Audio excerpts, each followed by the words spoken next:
Diễm xin chào cô chú, anh chị, các bạn và các em. Hôm nay Diễm chia sẻ cách làm món bánh bao kẹp thịt Đài Loan. Thì cái bánh bao này mình làm rất là tiện ha. Cái vỏ bánh và cái thịt mình có thể làm trước, mình cất vào tủ đông đá hay tủ lạnh đều được. Khi có tiệc thì mình lấy ra, mình chuẩn bị mình làm trong vòng 15 phút là mình đã có một món ăn rất là ngon luôn. Thì cách làm như thế nào? Bây giờ mình cùng vào bếp làm món bánh này với Diễm nha. Để làm thịt mà kẹp vào trong bánh bao thì mình sẽ sử dụng thịt ba rọi nha. Mình nên lựa thịt có lượng mỡ ít thôi, tại vì mỡ nhiều quá thì lúc mà mình ăn nó rất là dễ ngán. Cái miếng thịt này nó có cái phần xương đó, vì vậy Diễm lóc ra, mình để dành để mình nấu nước lèo, mình ăn hoành thánh rồi đó. Còn miếng thịt thì tùy mình có cái chảo nhỏ hay lớn thì mình sẽ chia ra làm đôi hoặc là làm ba. Thì mình cần khoảng 1 cho tới 1,5 kg thịt cho cái công thức này nha. Thịt heo thì thường cái mùi nó không có được thơm á, vì vậy mình sẽ lấy một cái nồi, mình cho vào 1,5 lít nước. Tiếp theo Diễm sẽ cho vào khoảng 30 gram gừng, mình giữ cái vỏ luôn ha, mình cắt ra thành từng cái lát mỏng.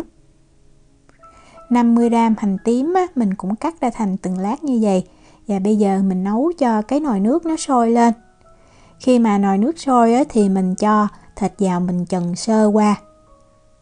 Mình chịu khó trần sơ qua thịt như vậy thì cái miếng thịt khi làm xong nó rất là thơm. Cho thịt vào nồi thì mình để làm sao cho thịt nó ngập nước ha, và mình đảo sơ cho thịt nó chín tái hết bên ngoài. Thời gian thì khoảng 1 phút mà. Khi mà mình thấy nước sôi trở lại thì mình sẽ nhắc khỏi bếp và mình vớt thịt ra ở một cái rổ nha. Mình để thịt cho nó ráo nước. Bây giờ mình đi chuẩn bị những cái nguyên liệu khác. Đây là những nguyên liệu khô và tươi mà mình sẽ dùng để mình nấu cái thịt này. Nếu mà mình không có cân thì mình nhìn ở đây mình nhắm chừng nha. Diễm có 5 gram quế nè. Tiếp theo là 2 gram hoa hồi là khoảng 4 cái. Và Diễm sẽ có ớt khô ha. Nếu mà mình không có thì mình dùng ớt tươi, nhưng mà ớt khô thì nó sẽ thơm hơn. Mình dùng 4 gram. Gừng thì 20 gram, mình gọt vỏ ra nha. Tỏi thì cũng 20 gram, cái này Diễm dùng tỏi cô đơn nè, nên là nó một cái tép nó rất là to. Hành tím thì mình dùng 40 gram. Hành lá thì mình cần 20 gram, cái này là 2 tép hành lá to. Và Diễm có thêm 4 gram rễ ngò, có rễ ngò thì giúp cho cái thịt nó thơm hơn. Và mình sẽ cắt gừng nè, tỏi và hành tím ra thành từng cái lát nha. Như vậy thì cái hương nó sẽ ra được nhiều hơn lúc mà mình nấu. Gia vị để nêm nếm cho món thịt này thì mình sẽ sử dụng nước tương. Ở đây Diễm có 2 chai nước tương này hiệu Ly Kum Ki. Đây là chai nước tương đen nha. Và bên đây là nước tương thường. Thì cái nước tương này nó không có ngọt. Nếu mà mình sử dụng nước tương Maggi loại ngọt thì mình bớt lại lượng đường. Đường mình có thể sử dụng đường nâu dạng nhuyễn hoặc đường cát cũng được luôn. Hoặc là đường miếng như Diễm như vậy. Một miếng thì Diễm cân được là 97 gram đó. Mình nên dùng đường nâu thì thịt khi mà mình làm xong nó sẽ có cái màu đẹp hơn. Bắt cái nồi để nấu thịt lên bếp thì đầu tiên Diễm sẽ cho hồi và quế vào, Diễm rang lên. Mình rang ở cái lửa lớn rất là nhanh ha. Mình rang tí xíu như vậy thì cái hoa hồi và quế này nó thơm hơn. Khi mà mình thấy chảo nóng và có khói bốc lên như vậy thì mình nhắc khỏi bếp liền. Và mình tiếp tục mình đảo ha, tránh cho cái hoa hồi và quế này nó bị cháy đó. Và mình để ở đây cho nó nguội tí xíu. Sau khi mình thấy cái chảo đã nguội rồi thì mình bắt trở lại lên bếp. Và lúc này Diễm cho vào 150 ml nước tương ha, nước tương lạc và 50 ml nước tương đen. Mình cho đường vào và mình bật bếp lên mình để cái lửa trung bình thôi. Bây giờ mình sẽ làm cho đường nó tan. Cũng tùy cái đường nó dễ tan hay không thì miếng đường này Diễm thấy nó hơi khó tan nè. Vì vậy nếu mà cái nước tương nó sôi thì mình hạ xuống lửa tí xíu nha. Khi mà mình thấy đường tan hết rồi thì mình cho thịt vào. Đầu tiên mình để cái lớp da xuống dưới. Xếp hết 3 miếng thịt vào luôn. Sau đó mình sẽ trỡ đều để cho nước tương nó thấm đều hết xung quanh ngoài của miếng thịt. Rồi bây giờ Diễm sẽ trỡ cái miếng thịt, Diễm để mặt da ở bên dưới. Mình thêm nước vào thì lượng nước là 1 lít nha. Nếu mà mình có nước dừa thì mình dùng nước dừa mình nấu cũng được. Rồi mình cho rễ ngò nè, gừng nè ha, ớt khô, tỏi nè, hành và hành lá vào. Sau đó mình lấy nắp mình đậy lại và mình nấu cho cái nồi này nó sôi lên. Nếu mà mình có cái nồi hoặc là cái chảo bằng gang á, thì mình nấu cái thịt này nó rất là ngon. Khi mà mình thấy nước sôi rồi thì mình sẽ hạ xuống cái lửa nhỏ nha. Mình giữ làm sao cho nước nó sôi nhẹ là được. Và mình sẽ nấu ở cái lửa nhỏ này trong vòng 30 phút. Sau 30 phút á, thì mình sẽ bắt đầu mình mở ra và mình trở cái miếng thịt lại. Bây giờ á, mình để cho mặt da nó ở lên trên và cũng đậy nắp lại đó. Mình nấu thêm 60 phút nữa. Tùy mình thích nha. Diễm thấy thời gian tổng cộng nấu 1 tiếng rưỡi đó thì cái thịt nó vừa mềm luôn ha. Nó không phải là quá mềm. Mình ăn mình còn cảm nhận được thịt nó rất là ngon. Còn nếu mà mình thích cái thịt nó mềm hơn nữa thì mình có thể nấu trong vòng 2 tiếng.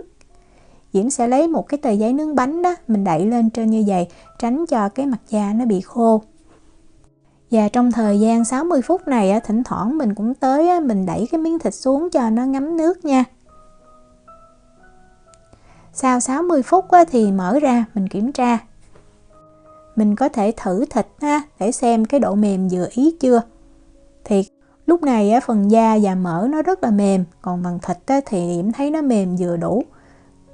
Cái chỗ da này nè, mình nên nhúng nó xuống cho nó sạch hơn. Đó, dở miếng thịt lên, nó vẫn còn nguyên miếng nhưng mà thật ra nó mềm, ngon lắm luôn.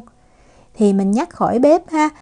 Nếu mà mình nấu thịt mềm hơn khoảng 2 tiếng thì mình nên đợi cho thịt nguội rồi mình hãy vớt thịt ra nha. Diễm nấu 1 tiếng rưỡi thì Diễm vớt ra luôn, tại miếng thịt nó không phải là quá mềm. Mình sẽ lọc lại cái nước nấu thịt và mình ngâm thịt như vậy, giúp cho cái miếng thịt nó thấm cái gia vị nhiều hơn nữa, rất là ngon. Diễm để ở đây cho thịt nguội nha, nguội rồi mình hãy đậy nắp lại. Thỉnh thoảng mình nên tới mình nhúng cái miếng da xuống cho nó thấm cái phần nước, nó không có bị khô.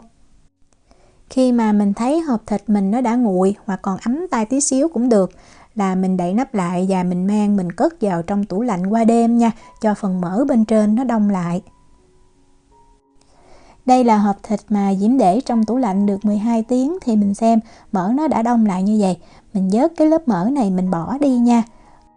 Phần nước nấu thịt này thì mình có thể luộc trứng rồi mình cho vào mình ngâm, mình ăn kèm chung với lại mì ramen rất là ngon luôn.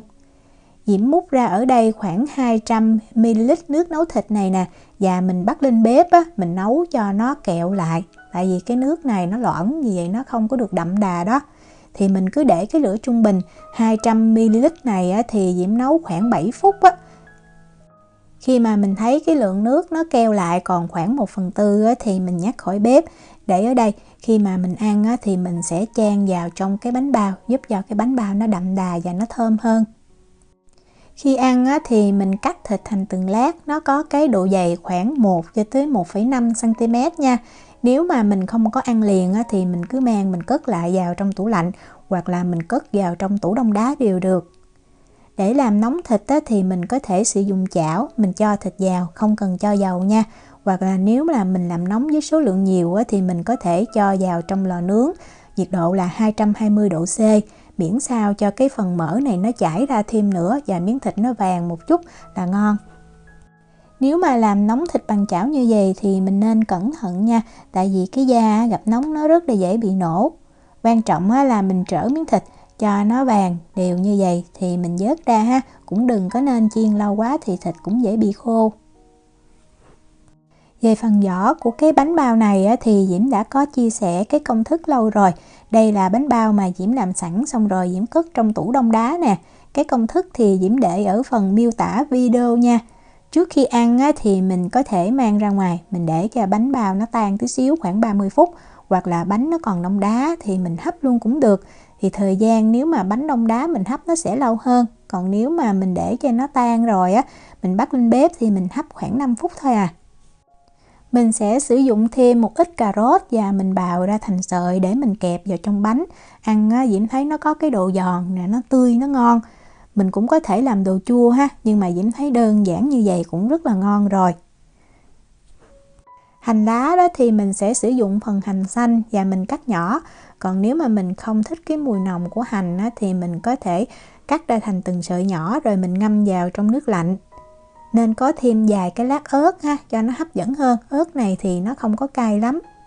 Mình sẽ làm thêm tí xíu cái phần sốt ớt và mayonnaise. Thì đây là cái chai sốt ớt và mayonnaise mà Diễm dùng.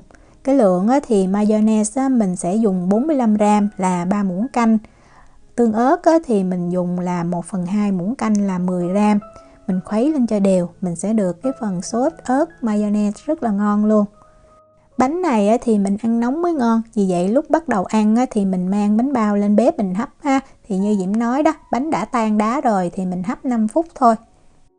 Nếu mà nhà mình có tiệc mình có thể sử dụng món này như là món khai vị hoặc là món ăn thêm, hoặc món chính cũng được luôn. Thì nếu mà món khai vị hoặc là món ăn kèm thêm thì mình nên tính theo khẩu phần. Cứ một khách là mình làm một cái như vậy là được. Thì mình cho sốt mayonnaise vào nè, sau đó mình cho thịt. Tiếp theo là mình cho cà rốt bào sợi, cho thêm một ít hành lá. Và mình lấy cái nước sốt hồi nãy mình đã nấu cho keo lại đó, mình cho thêm vào, giúp cho cái bánh nó đậm đà và nó thơm hơn. Cho thêm 2 lát ớt ha. Cho thêm vài lá ngò vào. Vậy là mình đã làm xong món bánh bao kẹp thịt Đài Loan rồi. Rất là nhanh và đơn giản nếu mà mình chuẩn bị những nguyên liệu sẵn sàng từ trước. Diễm chúc cô chú, anh chị, các bạn và các em làm được những chiếc bánh bao kẹp thiệt là ngon. Nếu mà có thắc mắc gì thì cứ để lại lời nhắn là gửi tin nhắn cho Diễm. Diễm cảm ơn sự quan tâm theo dõi video rất là nhiều. Hẹn gặp lại trong những video tiếp theo. Chào tạm biệt.